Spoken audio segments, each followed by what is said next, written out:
Hey, it's Teapot. I'm back in Leaves. And we left off with, being in the wrong place. Or she texted us saying we're moving places. And, yeah. We messed up, I guess. She smiled again. I sent you a bunch of text messages. I even called you a bunch of times. So tell me, what does it mean that you never knew that I wanted to change where we were going to meet? It means that I usually don't walk around with my cell phone, that's what, I retorted. She spat. That's just it. Then what's the point of having a cell phone? Look, as I've told you many times, I said with a shrug, I use that as my home phone and that's it. And I've told you many times, she responded with a bigger shrug, please remember to carry your cell phone. If you won't listen, why should I? Because I gave you a fact, you gave me a request. Those two things are different, I snapped. Heh, that's not gonna get you anywhere, Tuka snapped back. Cause if you're not giving up, neither am I. And we're just gonna keep glaring at each other till kingdom come here. And maybe she was right, but I sure as hell wasn't going to be the one to fold. Tuka looked at me for a moment, then suddenly, as if it had just dawned on her how stupid this argument was, she sighed. Well, whatever, I guess, she finally muttered. Whatever indeed, I muttered back. So how long are you gonna keep that umbrella up like that? She asked. Until the rain stops, obviously, I replied with a snort. Did it stop raining? She gave me a strange look. But it stopped a long time ago. I right-clicked. I'm sorry. What? I said, almost dumbstruck. And sure enough, no more rain in the sky, alright? Tuka's right. And at the moment, I felt kind of like I'd been the butt of some galactic joke, and I folded my umbrella. Just when had it stopped? Because I was pretty sure that it had still been raining when Tuka first called out to me. Or maybe I'd been so lost in thought this whole time I'd never noticed. Bad habit of mine.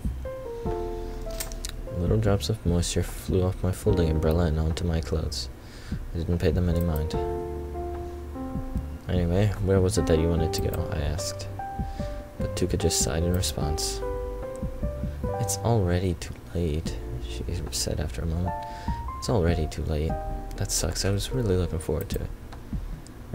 And what were you looking forward to? A movie? Not really, she replied lightly. Then what is it? I inquired, now completely mystified.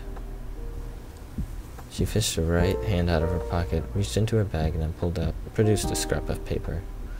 Was it a play? Huh? I muttered when I saw it. Them, rather. There were two pieces of thick paper. They looked like tickets of some kind. They were of simple design, black background with white sans serif lettering. Simple, cheap tickets to a discount movie theater that you could get anywhere for a pittance, I thought at first. A few stray drops of moisture plopped down on them from the skies I watched, blurring the ink where they fell. And I was about to say something sarcastic, but then I looked again. Leaves. That was the legend. Underneath that, there was a performance date and times written in a considerably smaller font. She bought tickets to a musical. Wow. You blew it, man. Sorry, I muttered apologetically as I shook clean my cheap umbrella. Huh? Tuka replied as if she didn't really hear me. She did, however, turn to me and open her eyes wide. Back in the day, she'd been a full head taller than me. Years passed, and somehow things changed. Now she stood a full head shorter than me. In the same world when we'd grown to what we were. What are you apologizing for all of a sudden, huh? She asked for a moment. The way she said it, it really did like she didn't have any clue what I was talking about. So I answered quietly, with a single word, a musical. That was all I had to say. Oh, that? She responded with a wave of the hand. I'm already over it, don't worry about it. But you're treating me to dinner, you hear? Any questions? I nodded. None. No problem with that. It's just that I still feel bad. You must have been really looking forward to the musical. Yeah, kinda, she said quietly. I nodded again. Sorry. Her only answer for me was a non-committal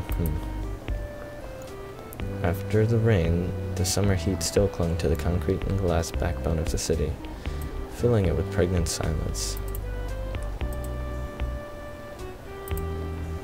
There were wet things, discarded things, shattered things covering up the slickened streets. Over there, by a half-painted wall, a spent condom lay forlornly on the sidewalk. Over here, a dirty plastic bag held on, grimy to the sodden asphalt. And all around us, the air was unbearable and clammy. You know, Tuka said after what seemed like forever, you're acting kind of weird today, Tomohiro. We walked through the street. I occupied myself by looking at the storefronts. Tuka seemed to be copying herself by looking up at me. What do you mean? I asked. You're acting way too nice, see? Normally you're a lot more stubborn about things, she replied after another pause. The hell, man, I retorted without much force. She seemed to study me for a moment. See, you really do seem sorry about the musical. And usually you're all making fun of me for stuff like that, so... What? Are you trying to say you want to be made fun of? That can be arranged, you know. No, not really, came her immediate response. It's just that I expected you to be a lot more difficult, you know? Kinda like how kinda like how when you were watching a baseball game. There's one man on first and the next batter hits the ball directly at second base. You expect him to turn the double play even if you're not cheering for his team, right? Kinda like that. I groaned inwardly. Come on, aren't you distorting my personality just a bit here? No? I mean, come on. If you're gonna turn me into something I'm not, at least make me a little bit more twisted, you know? And under a sky without rain, for a moment, an expression of profound sadness fluttered across her face. She whispered, "But you have no twists." Did you say something? I asked, not having heard her well. No, not at all, she answered, almost as if to herself. She shrugged and looked up at me. Although that does bring up something I want to know, I remarked. Why did you want to go see a musical of all things? That's kind of weird. I mean, you going through early menopause or something? Jeez, I like musicals. I'll cut that out, will ya? She muttered softly. I nodded. Anyway, why did you choose a musical? Just randomly, or did you have some other reason? No, she replied sheepishly. I was given those tickets. Huh, by whom? I asked, now intrigued. Sorry, Matsuri? Oh, Matsuri. I just learned. Her name means festival, I believe. I could be wrong. I could be mixing up, but I think that's right.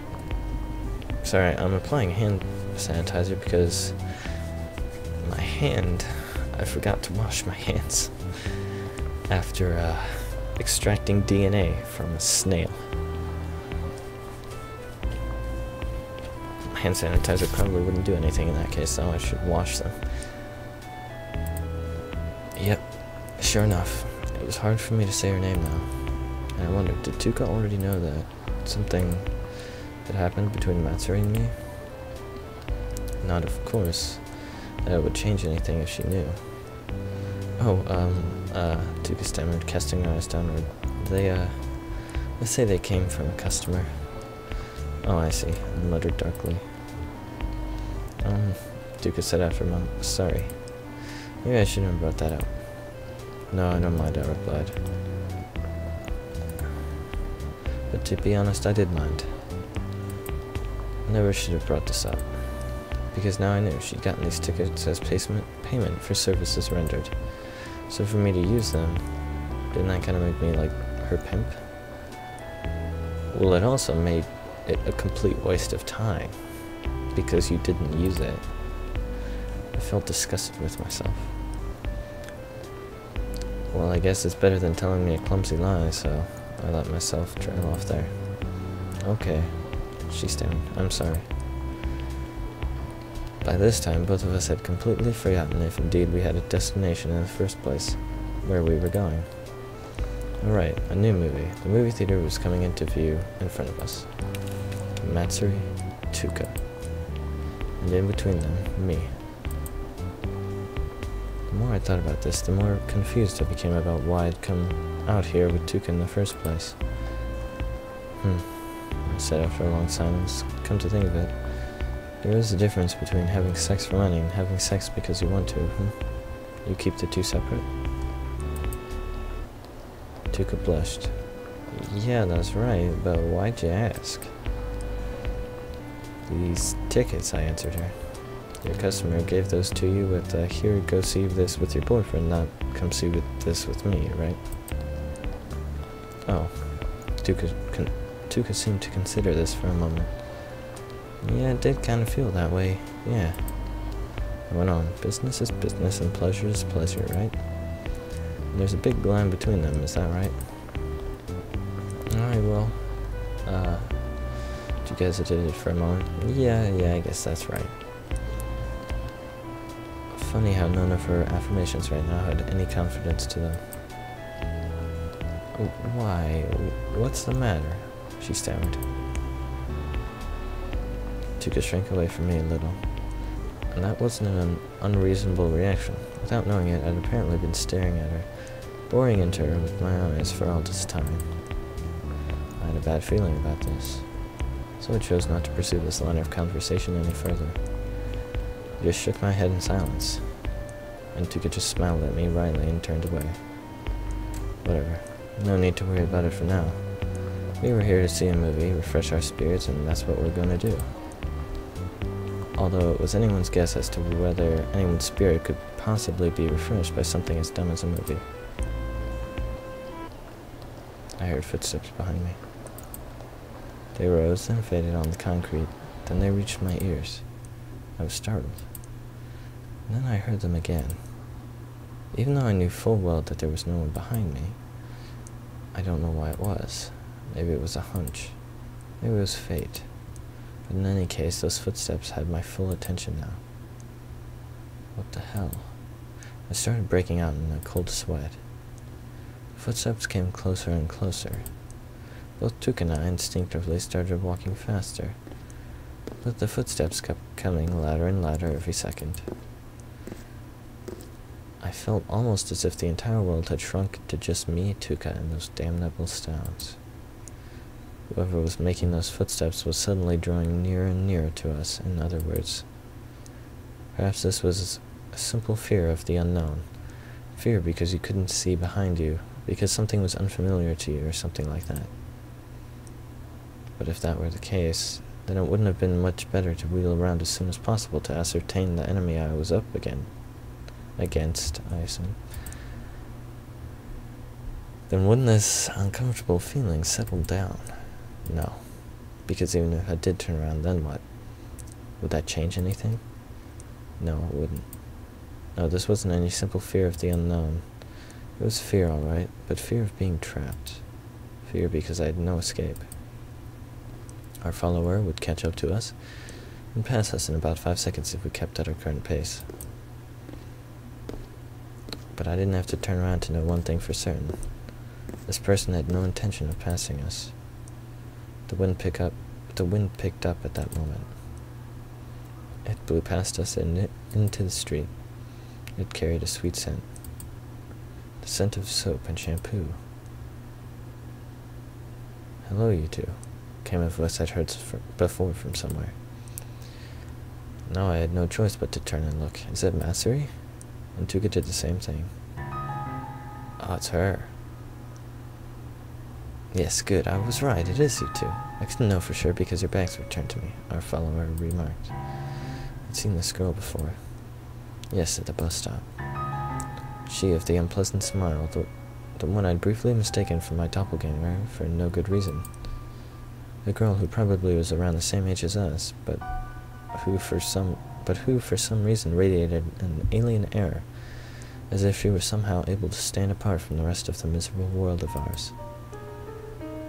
Good, I'm so relieved, she went on. I was really afraid I was making a mistake, so this is great. Oh, and please, no reason to be on your guard. I'm not a dubious sort, I swear. And she kept chattering on. I didn't like her already. This was the type of person I knew all too well. You know, the kind who thinks you can always succeed if you keep trying. Who always makes sure it's her way or the highway, yeah.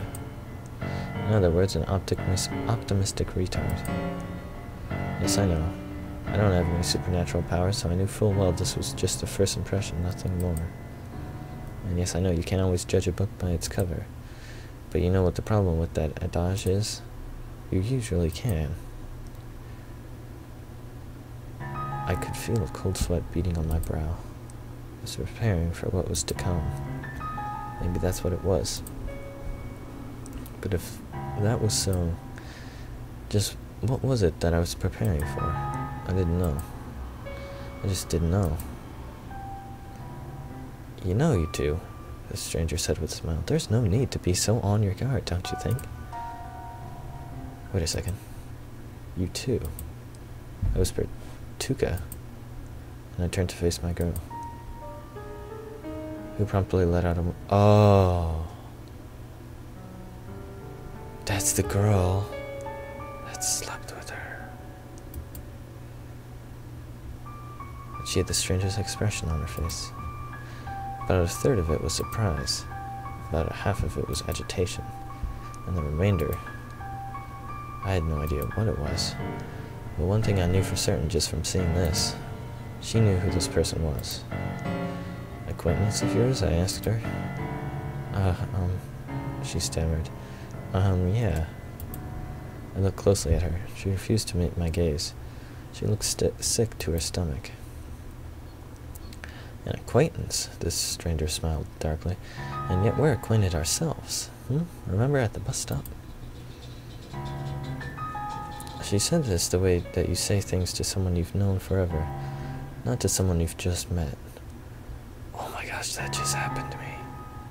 That happened to me yesterday. I was like, I honestly don't know who, like someone's come up to me, it's like, hey, how's it going? They know my name and everything. It's like, who are you?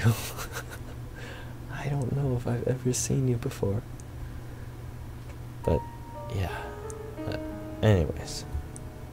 It turned out to be someone I met half a year ago and spoke to for like 10 minutes. Yeah, that was weird. Anyways. No, it was a full year ago. Jeez. It's even weirder. Well, props to good memory, I guess, but okay. And yes, our paths had crossed that day, but no more than that. We weren't acquaintances or anything like that. So obviously, the way she said all this irritated me, because there was no way we could have gotten to know each other that intimately in that short exchange. Okay, guys, I'm gonna end it here. I know it's a bit short, but I gotta go. So, yeah, I'll try to finish up Amnesia tomorrow. I still need to find a novel for Sunday. But, yeah, I'm thinking I have time to do stuff this weekend. So, yeah, be on the lookout for that. Anyways, thanks for watching, and I'll see you next time.